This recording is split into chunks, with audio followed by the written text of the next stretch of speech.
The words are enshrined in American culture, and there's no doubt the refugees fleeing war in Syria are tired and poor. But do they truly yearn to breathe free?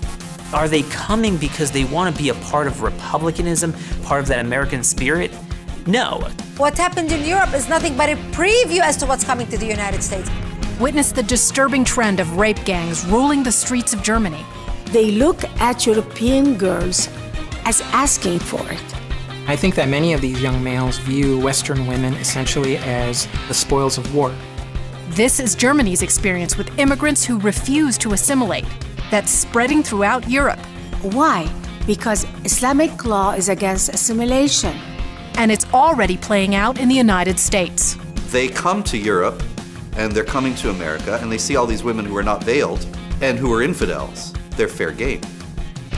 In America, we're starting to see sexual assaults, rapes, honor killing, and it's going to be here to stay. Thanks to policies launched by the pro-mass immigration leftists who are more concerned about their image than the safety of hard-working Americans. In pursuit of this globalist agenda, they're running roughshod over the will of the people, inundating our countries with these migrants who have this supremacist, violent, and authoritarian worldview, who are victimizing our young people. And they're doing it with the support of big businesses, taking advantage of taxpayers for cheap labor. Social transformation without representation. The people never voted for this. The Sharia and democracy are completely incompatible. There's no compatibility because the Sharia believes that the Western democratic system has to be overthrown. Scared yet? You should be, because the problems in Europe are coming to America.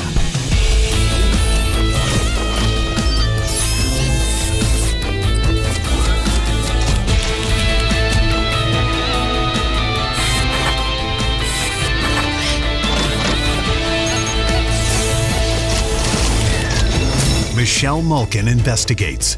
Now, here's Michelle Malkin.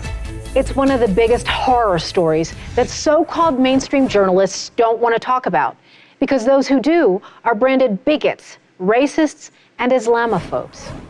But whether it's on the front pages of America's leading newspapers or not, it's happening and it's real. Migrants from the Middle East and Northern Africa swarming into Europe by the millions are draining social services, committing crimes, and changing the culture. I'm a child of legal immigrants, but I'm against open borders and indiscriminate immigration. The latest waves of Muslim refugees aren't assimilating. They're forming their own isolated communities, and many are importing radical Muslim culture and practices. A lot of these ideas might have been acceptable where they came from, but are not in any way in the Western world, especially the way they treat women as property and second-class citizens. But the Euro-socialists say, just give them time, education, and programs. Well, how's that working for you, Europe? Western women and children are routinely sexually assaulted at public pools, parks, cemeteries, even music festivals. Sound unbelievable? It's not, although you don't hear about it because the mainstream media is covering it up. But one scholar, Soren Kern, is tracking and compiling local news and police reports of these terrifying incidents. Just recently, there was a case of a mother who was walking her daughter in a park during the middle of the day, and two migrants ambushed her from behind, and they took turns raping her. And the migrants held the girl and forced her to watch while these two men were raping her own mother. In Dusseldorf, of a 19-year-old Moroccan who raped a 90-year-old woman who was coming out of a mass in a cathedral in downtown Dusseldorf during the middle of the day.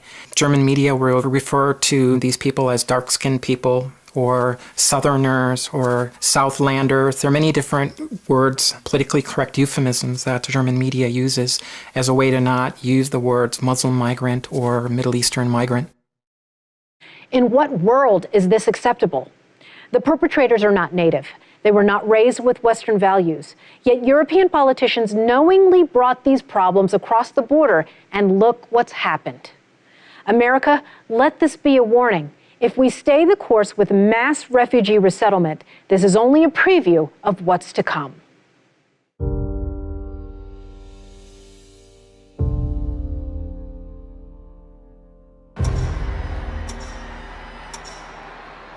Across the world, colleagues, family, and friends gather, party, and cheer as they celebrate and ring in the new year together.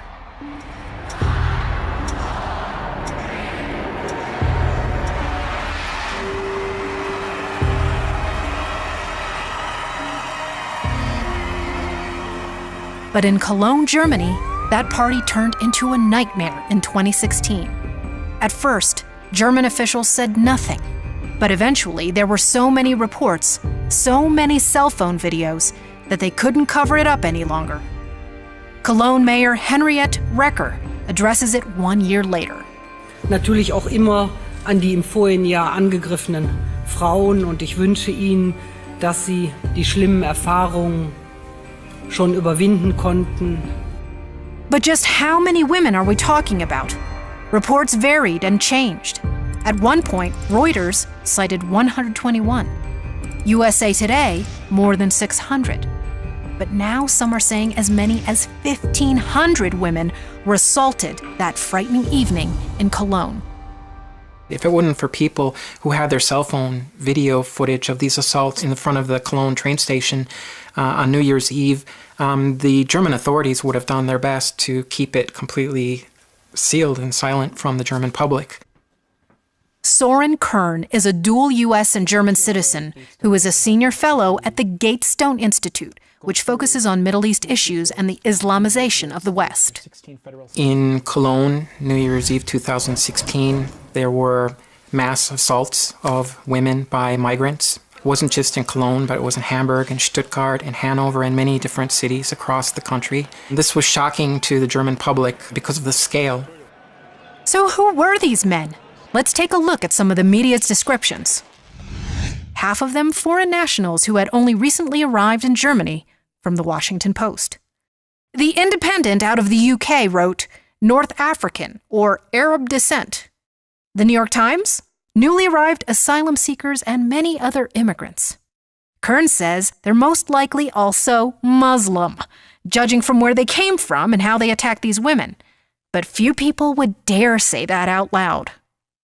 Essentially, it was a Arabic rape game called Taharush Gameya. Essentially, it's a practice in many Muslim countries where large groups of Muslim males surround individual women and begin to sexually assault them. A game for some, terror for others. And this doesn't surprise Nani Darwish, a woman who experienced sexual harassment by Muslim men growing up in Egypt. Gender is very important in Islamic law. The laws that apply to men are very different from laws that apply to women. Men have more rights legally under the law. Darwish, a former Muslim, moved to the United States as an adult. She can never return to Egypt because of death threats against apostates. And this is my mother and myself, a baby, and my sister. And it's a little hard for me to look at these pictures because, unfortunately, my mom no longer talks to me. They have stopped talking to me because I became Christian and also because I'm advocating peace with Israel. She knows what it feels like to have men treat her poorly, just because she is a woman. Women are viewed as second-class citizens legally and socially and culturally. When I was walking in Cairo, and I was wearing Western clothes, really. And if you're walking in the crowded street, you'll be pinched, you'll be groped all the time. Why? Because you're a woman walking by yourself. A proper woman is covered and she's protected with men. Women who are not covered and not protected by a male companion is asking for it. Because Darwish understands how these extreme Muslim immigrants were raised, she isn't surprised to hear the New Year's Eve assaults in Cologne weren't part of an isolated event. It shows you the cultural gap between how women are viewed. So why is the media just now covering it? The simple answer? Censorship. The German press has a self-regulating agency for journalists. As a general rule, they don't report the identity, the nationality, or the religious background of a particular perpetrator in sexual assault. There was a German newspaper that reported that a woman was assaulted in Vienna, in Austria, and that 3 of the perpetrators were Afghan. The German press agency sanctioned this newspaper for reporting on the nationality of the 3 perpetrators who committed the rape, because it said that it was discriminatory. They used the words subject these people to second-class status. So you see, political correctness is taken over rational thinking in Germany on this migration issue. And it's more important in many of these European countries, particularly in Germany, to protect the identity or the religious background of the perpetrators than it is to protect the women and children, German citizens. Well, this situation is perverse in any way that you try to examine it. Kern has spent years collecting and analyzing data so he can figure out what's really going on in Germany. You usually find out about these incidents if you read the local newspapers or if you read the local police reports. What Gatestone has done is really tried to connect the dots by putting together thousands of reports of sexual assaults from all across Germany. When you look at it on a month-to-month basis, it's just a nationwide, massive assault on German women and children. And it's not just Germany. These problems are happening all over Europe. Women being assaulted and raped while the government and mainstream media cover it up because whistleblowers are branded as Islamophobes and racists. There's a very real possibility of civil war in a lot of these European countries, particularly in France and in Germany. People want to know about Islam in Europe. You know, a lot of things going on over there, a lot of changes in European society. And I think there's a lot of fear. There's a lot of inaccurate information. You know, mainstream media really doesn't want to report on the issue of the rise of Islam in Europe. So thankfully we have things like Michelle Malkin or the Gatestone Institute, alternative sources of analysis to help people really understand the magnitude of the changes taking place in Western civilization. The changes date back to World War II. A whole generation of European men wiped out. So countries like Germany brought in migrants to fill jobs like factory workers. Many were Muslim men and their families who never really integrated into European culture. Within the last few years, floods of refugees have poured into Europe from Northern Africa and the Middle East, particularly Syria. Germany absorbed 1.5 million migrants in 2 years under the direction of Chancellor Angela Merkel. I think Angela Merkel was very afraid that if she refuses to allow these people into the country, if she seals the borders, it would really spell the beginning of the end of the European Union. So I think she didn't really understand the magnitude of the implications of allowing all these people into the border, but I think it really had less to do with humanitarian sensibilities than it did with the future of the European project. The public is slowly catching on and getting angry, criticizing and protesting Merkel's nonsensical immigration policies that are putting her people in danger. This is why Angela Merkel right now is having a major problem in running for her re-election. Brigitte Gabriel is the founder of Act for America, the nation's largest nonprofit, nonpartisan grassroots national security organization. People were shocked, people were stunned that this is happening. The refugees that we took in Germany, Germans went out of their way. Germany took in more refugees than any other European nation. That's when the mayors of the cities tried to cover it up. Watch what happens in this meeting in a small German town when a man tells the mayor his granddaughter has been sexually harassed by refugees.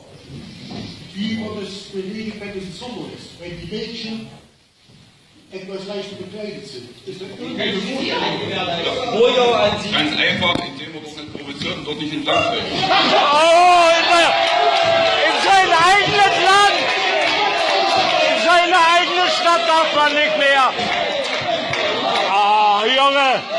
They were afraid of the fear that will be struck in the hearts of the population in Germany, because almost every city and every place right now has Muslim refugees that the government forced down their throats.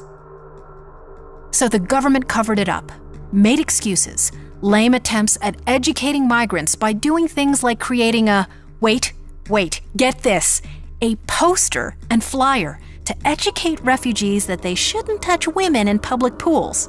Are you kidding me? In what world is that okay? A poster? How about a prosecution? What we have now is with this mass migration of essentially unassimilatable people, you have a real breakdown in law and order in many parts of Germany. The Gatestone Institute has documented sexual assaults in cemeteries, in parks, in swimming pools, in malls, in bike paths, people coming out of church. I mean, every single aspect of German life that was at one point safe is no longer safe. Up next, Europe's refugee rape epidemic. The cycle of sexual violence is spiraling out of control. Can anything be done to stop the surge from reaching our shores? When we come back, part 2 of our investigation. The United States of America is great not because of government, not because of social engineering, not because of politicians and bureaucrats and redistribution of wealth, because of you. You want to talk about blood on hands and violence, pal? Then let's talk about it. But right now, you're making an ass out of yourself. Of course Russia's behind it.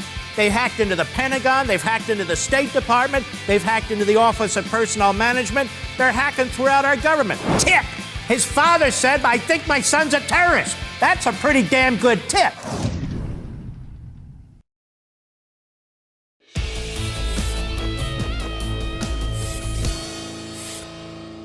Let's revisit that last statement. Every single aspect of German life that was at one point safe is no longer safe. This is terrifying. Why are more German people not revolting? Why aren't they telling their government these policies are unacceptable and vote out their chancellor? Here's one theory. They have no idea how large scale this problem is because, as we heard, government officials and the mainstream media are covering it up. But get this, it isn't only happening in Germany. There are stories like this all throughout Europe. How about the women and girls sexually assaulted at a music festival in Sweden? Have you heard of this? It was being kept under wraps until they couldn't anymore. When the New Year's attacks exposed the problem, police in Sweden reluctantly investigated, and what they found is shocking. Sexual assaults at music festivals, street carnivals, and New Year's Eve celebrations. Almost all of the perpetrators were from Afghanistan, Eritrea, and Somalia. The Gatestone Institute dug through the reports and found 10 cases where groups of men surrounded girls as young as 12 and played the rape game we saw in Cologne, Taharush Gameya, which is Arabic for collective harassment. Women and girls filed reports, so at least they caught the bad guys, right? Wrong. All investigations into attacks at 2 different festivals were dropped. Not enough evidence and trouble IDing suspects. Oh, and get this.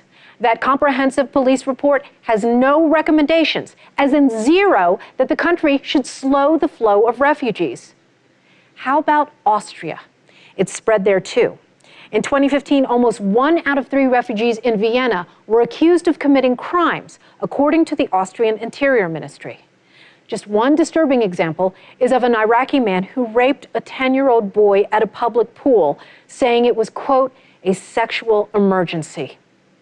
With all this trouble in Europe and the influx of immigrants into the United States, we have to ask ourselves, is it coming to America or is it already here? Former President Barack Obama claimed that restricting immigration to protect national security is offensive and contrary to American values. No Limits liberals have attacked common sense proposals for heightened visa scrutiny, profiling, and immigration slowdowns as, quote, un-American. I think our founding fathers would be appalled. They wanted to prevent individual states from flooding the rest of the Union with immigrants that they believed wouldn't assimilate. That's why they gave it over to the feds. They didn't give it over to the feds to screw over the states and say, we are going to forcibly transform you, seed your communities with security risks, change your culture, strain your social services and your education, your hospitals. Daniel Horowitz is a senior editor at Conservative Review. Immigration, at its core, is to benefit those already in the country. When you bring in large quantities from societies that are fundamentally incompatible with Western civilization, you have a cumulative problem. The individuals coming will never assimilate in large numbers. But like always, Obama said to hell with our founders. He ditched our sovereignty and safety for left-wing spin. Obama welcomes thousands of refugees for a better life. What a nice line for his memoirs, but real life will tell a different tale than his narcissistic autobiography, and already has. What Obama's been doing is what I warned in my book about social transformation without representation, where he abuses existing laws, expands upon laws, in some cases pushes over the statutory authority to go and socially engineer this country into an entity that it really never was. Refugee resettlement has become a de facto Muslim resettlement program from the Middle East. In fiscal year 2016, Obama set a record for allowing in almost 40,000 Muslim refugees. Nearly half of the refugees admitted, according to the Pew Research Center. Now the problem is, if you look at the refugee statutes, they were designed for persecuted ethnic and religious minorities. Now say what you want about Syria, Somalia, some of these Middle Eastern countries that are pretty miserable places to live, but these individuals do not qualify as a persecuted minority. Many of the refugees are posing as persecuted when they are really economic migrants, not people who want to embrace Western values and the American spirit. In the fall of 2016, an Iraqi refugee was arrested and prosecuted on terrorism charges for giving material support to ISIS.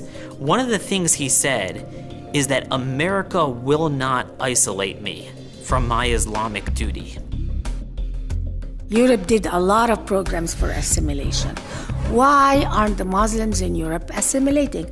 I'm sure that many of them are. But the problem is they get ostracized by their community. Why? Because Islamic law is against assimilation. They basically built their own little communities within Europe. So instead of assimilating and respecting their women and giving their women right to an education, they kept their women exactly from whatever original country they came from. And that's why they were not assimilating. Our value system is 100% opposed to anything they stand for. And that's why they cannot assimilate, and they will never assimilate unless they shed their culture and unless they shed their Islamic belief. They're not going to be able to treat women as equals. They're not going to assimilate. Quite the contrary. They think their values are superior to ours. And so they're going to work to impose theirs upon us. Dr. Robert Spencer is an author and the director of Jihad Watch. In Islam, it's permissible to take infidel women and use them as sex slaves. It sounds unbelievable. It sounds like some sort of a lurid invention of evil-minded Islamophobes, but it's real. And we're already seeing it happen right here on our shores. But perhaps you haven't heard of the horror and hush-up in Twin Falls, Idaho. There was only a small blurb reported locally as a sexual assault investigation. But it wasn't until conservative-leaning sites and organizations like Act for America and the Refugee Resettlement Watch blog pushed it onto Drudge that we got real details, untethered from the constraints of political correctness. Reports of rape at knife point by migrant children, followed by the urination on a mentally disabled 5-year-old girl. After a groundswell of social media attention, the police and prosecutor's office were forced to respond. Here's all they would confirm. There was a group of boys aged 7, 10, and 14 from Sudanese and Iraqi families, which are predominantly Muslim. 2 were charged. 1 is alleged to have touched the girl, and there is a video of the sexual assault. They are denying there was a knife and not calling it a gang rape. But we can't confirm that because they're minors and the case is sealed. Predictably, some national media expressed more outrage about citizen journalists who covered the story than they did about the horrible crime. What's ensued has been shameful in the sense of denial, cover-up, outright lies from Idaho authorities, and even a warning from the Idaho State Attorney that derogatory comments about the perpetrators could be prosecuted. How how about the case in Lowell, Massachusetts, where 22-year-old Syrian refugee Imad Hasso was arrested after following a 13-year-old girl at a public swimming pool, repeatedly touching her upper thigh, asking her age, even when the girl told him she was a little kid. Same thing as what we saw happening in Germany. And you see, it's based on the same Islamic principles. She's 13. She said she was too young, but as far as the Muslim migrant is concerned, that's a perfect age because Muhammad married his wife when she was 9. Actually, he married her when she was 6, consummated the marriage when she was 9. So 13 might be a little old, but it'll do. Don't forget Germany's answer to stopping the sexual attacks. It's laughable to think that a Muslim migrant who thinks that he's acting in complete accord with the Word of God is going to see a poster like that and think this is what he ought to do instead. These aren't the only refugee attacks in the U.S. Let's head over to Utah, where refugee Isar Met was convicted of kidnapping, sexually assaulting, and murdering a 7-year-old girl found bloody and broken in a shower. Or Ashburn, Virginia, where this native of Togo who had only been in the country for 9 days, dragged a woman into the woods and tried to rape her. He's serving 10 years. Or how about this one? A massive Muslim sex trafficking ring busted in Nashville by multi-state and federal agencies. According to the FBI, 29 were initially charged of the primarily Somali refugee gang. In the end, 6 were acquitted and 3 convicted. I do think that that gang in Tennessee was the first instance of a Muslim rape gang in the United States, and there will be many others. One witness cried on the stand that the gang made her a prostitute at age 12 in Minneapolis, some nights selling her to Somali men for as little as $40. But I thought these were religious men, reportedly taking breaks for Muslim prayer time. Still think it's a peaceful religion? Let's ask. There was a Muslim gang raping and sexually abusing young non-Muslim girls. Nobody wants to acknowledge that such an ideology exists or that such beliefs exist in Islam. I don't think Islam cares about peace at all. The Quran says, why seek peace when you're on top? It's a temporary tactic to become strong again and go back to do jihad. So what do we do now? Expert Soren Kern fears Europe is too far gone, but America can still stop what happened across the pond. Dealing with these Islam, non-Islam, Muslim, non-Muslim assimilation problems is a permanent feature of European life, and I think that that can't be reversed, apart from extremely drastic moves, which I would not obviously encourage or promote. I'm a first-generation American. I love this country, and I am very pro-migration. I'm not against migration in any sense of the word, but there needs to be controlled migration, and there needs to be understanding of who is coming into the country, and that the migrants who come into this country share the values of the United States. Kern advises a temporary ban for countries that promote ISIS. Horowitz also wants a pause in mass refugee resettlement, as we really have no way of vetting the people coming in. You could resettle 12 times as many people nearby in Arabic countries, in the Gulf countries, which have refused to take in any refugees because the cost is so much less. If you really cared about humanitarianism, you would put in those funds towards local resettlement, regional resettlement. We need a complete rework of our immigration system, of our terror verifying system, of our watch list system. And this is the exciting thing about having an administration like the Trump administration right now that really can do a whole rebuilding of our counter-terror infrastructure in every way. I think there has to be some kind of training about the legal system in America, how we respect women here, how women and men have the same equal rights under the law, because unfortunately, the West presumes that immigrants understand that, but many of them understand it the hard way after a crime has already happened. Donald Trump campaigned on what he promised would be sharp departures from policies that both administrations pursued before him.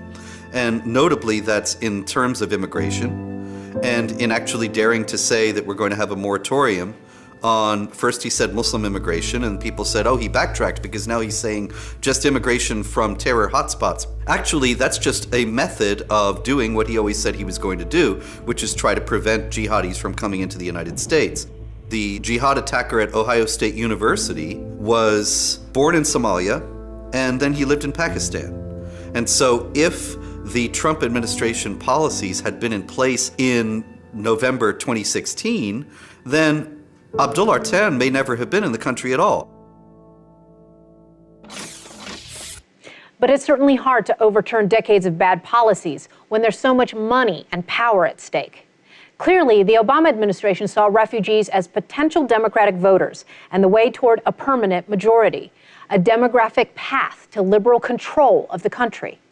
Europe has seen it, and now so are American mid-sized cities, stuffed with refugees from wildly different cultures, transforming the local communities and costing taxpayers big bucks. We're the ones paying for each of these refugees, putting a strain on public schools, housing, and health services. And here's the thing, a lot of these refugees are not employable.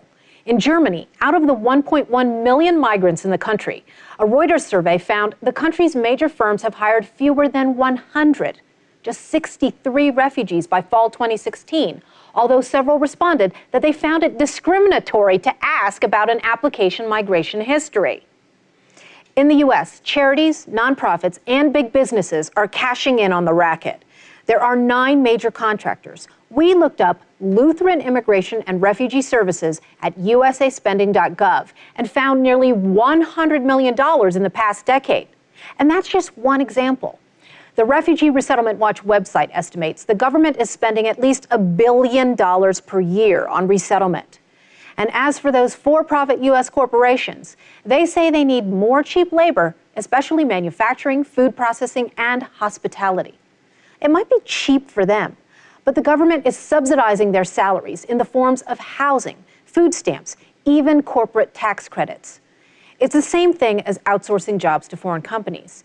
Your hard-earned tax dollars are being spent to hire foreigners, sabotaging American jobs. And to think we've just been through a recession. Millions of hardworking Americans were searching for work, and here we are giving it all away to Muslim refugees, undermining our way of life. The fight earlier this year over President Trump's common-sense executive orders to freeze refugee resettlement shows what we're up against. It's not just enemies outside our borders who threaten our safety and security. It's the enemies within, Congress, the courts, and the media who are conspiring against America. Welcome to the Social Media Mailbag. Our episode on the EB5 citizenship for sale scam provoked outrage among viewers. Many of you shared what's going on in your own backyards. On Facebook, Laird Barber commented, "Here in Rockford, Illinois, I think they're using the same program to rehab an old factory downtown into a hotel and conference center. The mayor has gone over to China several times in the last couple of years to solicit Chinese investors. Originally, it was supposed to be done by now, but not much has been accomplished. The company set to build this thing is Gorman Company. They're also constructing a multi-unit housing project on the city's east side." Laird's right. Rockford's Mayor Larry Morrissey has practically made China his second home, along with Wisconsin-based developer Gary Gorman, whose company has been lobbying to rake in tens of millions of dollars through EB5 funding for a riverfront hotel, conference center, and high-rise development project. The boondoggle has dragged on for years. Local residents have yet to see any benefits. But you know who's an investor in this venture? Liberal billionaire Warren Buffett's Berkshire Hathaway. For wealthy foreign investors, it's pay to stay. For well-connected real estate moguls and developers, it's pay to play. And when government gets to pick winners, taxpayers usually lose.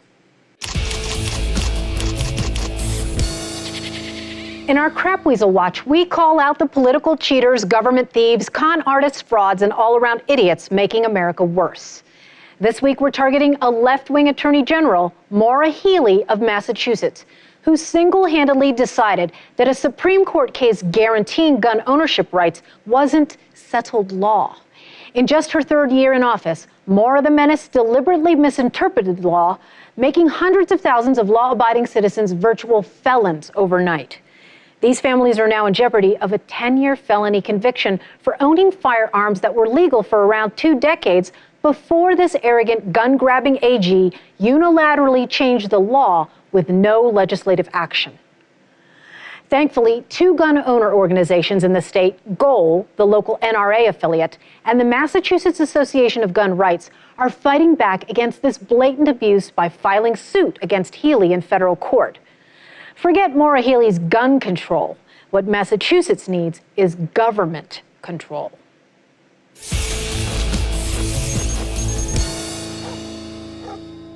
Today's Bulldog Award goes to A.P. Dillon, a modern-day liberty-minded muckraker in North Carolina. Steadfast and vigilant, Dillon goes after corruptocrats from both parties doing exceptional work in the fight against Fed-Ed fools and Common Core tools. She's been the go-to resource for parents in the Tar Heel state, blogging and tweeting truth to Common Core crony power. Dillon's forceful advocacy to opt North Carolina out of Common Core standards is a model for parents sick of privacy-invading, data-mining, top-down Fed-Ed peddlers targeting our kids. Her comprehensive North Carolina Common Core timeline chronicles lawmakers' shady, underhanded efforts to, quote, put lipstick on the Common Core pig. And her writing for StopCommonCoreNC.org is required reading on the Common Core racket. Thank you, A.P. Dillon, for being an unshakable truth-telling bulldog for all the families fed up with Fed-Ed. Next on Michelle Malkin Investigates. Billionaire Tom Steyer is a poster boy for the environmental movement. A liberal fat cat who spent tens of millions of dollars of his own money to push his climate change agenda to the political forefront. He sees himself as sort of a champion. He sees himself as literally saving the world. But Steyer's character has been called into question. Is he really Mr. Save the Planet or Mr. Make Me Richer? We don't have any idea what Tom Steyer is now making money on through Farallon Capital. And certainly the ongoing success, the ongoing profitability of Farallon Capital, in all likelihood, is going to be down to Tom Steyer's financial benefit one way or another. Steyer's dead set on shaping the political landscape. Can this climate change crusader be stopped in his tracks? It's very hard to convince someone that the hundreds of millions of dollars they spent on, literally saving humanity was just a distraction from the issues that Americans really care about. If you've got a story to share, email me at michelle@michellemalkininvestigates.com. We're so glad you were able to join us and hope you'll stick around for our next edition as we continue our crusade for the truth. On behalf of our entire team, I'm Michelle Malkin. Thanks for watching.